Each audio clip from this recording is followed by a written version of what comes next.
Hello. In chapter 2, we're talking about demand, and we have 3 or 4 main knowledge points to go through. But before diving into those, I would like to specify one thing, which is in this chapter, as you're looking at the demand side, you're going to be thinking as demanders, namely consumers, who has demand for products. So that will clear things up and makes it easier to consider and hopefully reduces confusion. So basically, the first point is pretty straightforward, which is law of demand. So here, as you think about consumers, right, and as indicated by this diagram, price and quantity demanded, those are the 2 things that we are discussing on the law of demand. So basically, in that regard, we assume quality to be the same. Okay, so there is no quality deterioration if price drops. So it is exactly the same product, like iPhone 14, for instance. It is just because, because of different generation, now our iPhone 14 is sold at a lower price than before, right? So in that regard, if you merely consider price and a quantity relationship, that is law of demand. And as consumers, if it's the same product, if the same quality, but when its price only when its price decreases, what do we want to do? We want to buy more. So here there is a negative correlation between price and quantity demanded.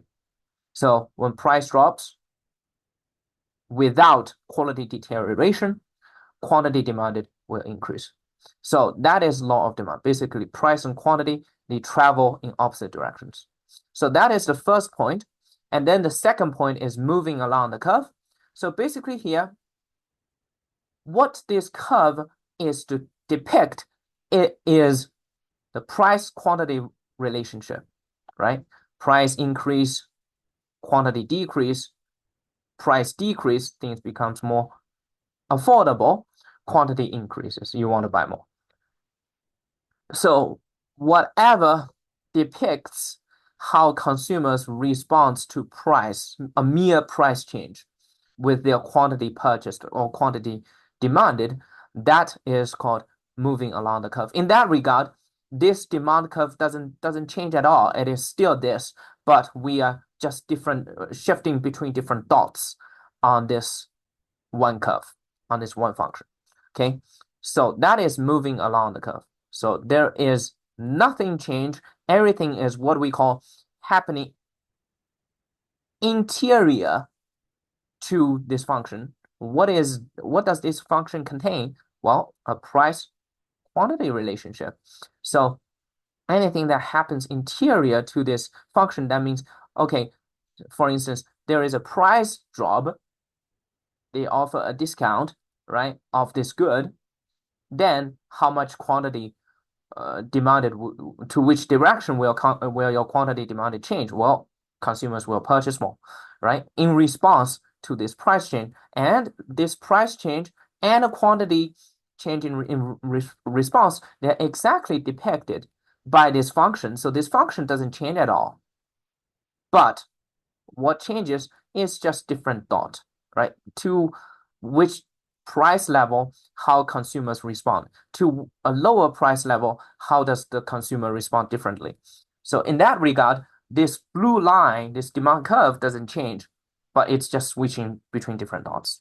So that's basically the idea, right? If it is merely quantity change or price change, which are included by this current function, which is what this current demand curve is capturing, then this curve doesn't change. It's just moving along the curve. What happens when it is shifting the curve? Now let's look at those factors that causes the curve to shift. Okay, shifting in the demand curve, which is a movement of the demand curve, and in that movement, it is moving like this way. Now you see the function, the demand curve, which reflects the demand function, the demand curve actually changes, right? And let's look at those factors that causes the demand to change? Well, these are the factors, right? Income, preference, price of related goods, expectations, congestion and network effect, the type and number of buyers. As you're looking at those factors, neither of those factors is the price or quantity by this good in question, of this good in question, right? In point three, it is price of related goods. For instance, now this is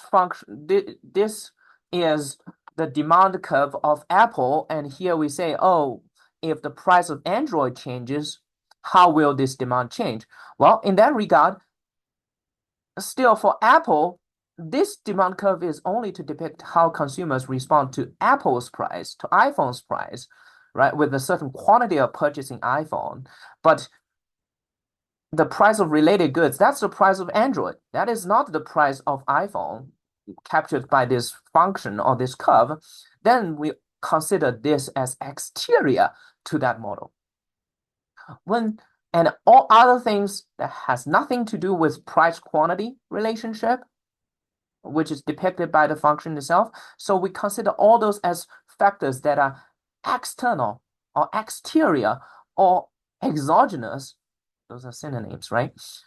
To this function. And when things exogenous are happening, then this function will receive a turbulence, a push from the external. So this function, this curve does not stay as its original location. Instead, this curve will be shifted, will be pushed. Okay. And then how do you think about those? Well, income, preferences, price of related goods, expectations, congestion and network effects, and type and number of buyers, all the things, right? It's not changing price of the good in question. These are external factors. And how do you, it would be difficult just to memorize it. If you have good memory, go ahead, but I don't recommend memorizing those. There is an easier way to digest those knowledge points into one, which is the consumer body of the current product. For instance, if you think about income, right, and here we have different definition of goods. There is normal good, which is higher income causes increase in demand. Inferior good, high income causes decrease in demand, right? For instance, normal good, a smartphone, right? If I want a good phone, iPhone 15, for instance, and my income increases, then I get more money to buy the phone. Previously I was hesitating, and now I'm like, okay, go for it, right? So in that regard, if you think about this function as this curve, this demand curve to depict the price and quantity relationship of iPhone, right? Originally, when the price is, say, $2,000, right? There would only be 3 million people buying it. But now, if there is a nationwide increase in income, we got more people willing to buy it, right? So the consumer body increases. So still $2, but we got more people willing to buy it because their purchasing power is emancipated, right? So in that regard, stays even when the price stays at the same level, we get the quantity demanded will increase. So that's why the demand curve will shift outward. Okay, and here, even if it is income, in fact, it is the number of buyers increase. And here, number of buyers increase, of course, right? We're in Utah. We have big families, right? If the younger generation now starts work and they can make enough money to purchase the phone, right? Then, well, of the population increase, previously we only have 3 million people, say, working who are working and are able to purchase phones, and now that number increases to 5 million because of, say, population growth, because of younger generation growing mature to make money, or because we have more people moving into the state to purchase, right? So But anyways, it's still the consumer body increases so that the demand curve shift outwards, shifting away from the point of origin. That indicates that for the same price, we will have more people willing to buy it, or we're gonna have more products to be sold. Okay, so that's this preference.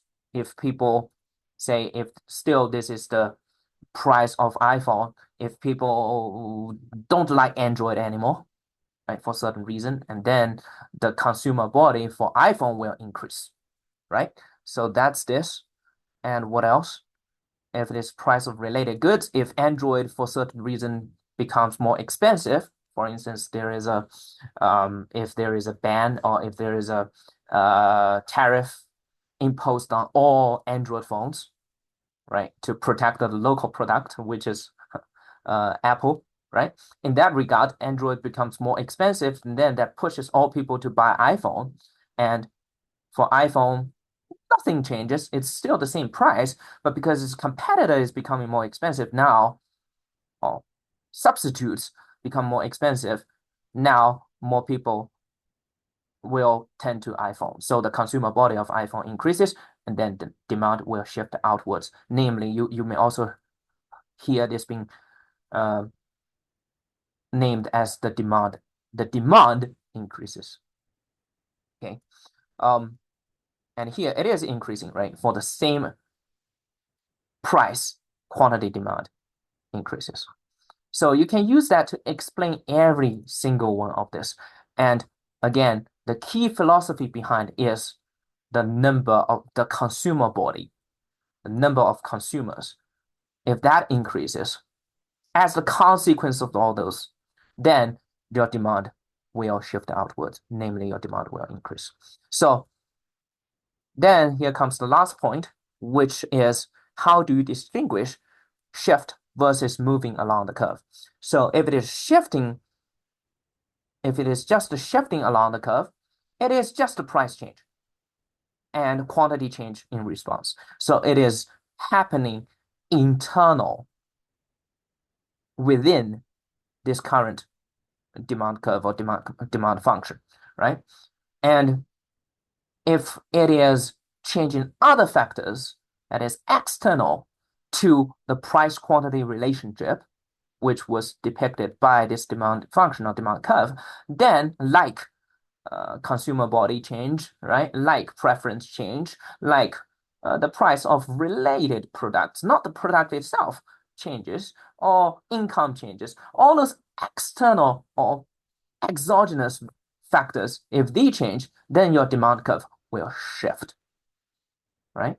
If all those factors causes the consumer body to expand, then your demand will shift outwards, namely increased demand. If those factors cause your consumer body to wither, to reduce, right, to shrink, then the original demand will shift inwards, shift closer to the point of origin, indicating a decreased demand. So those are the 4 main points of chapter 2, and I hope this video can help you to better understand. Thank you.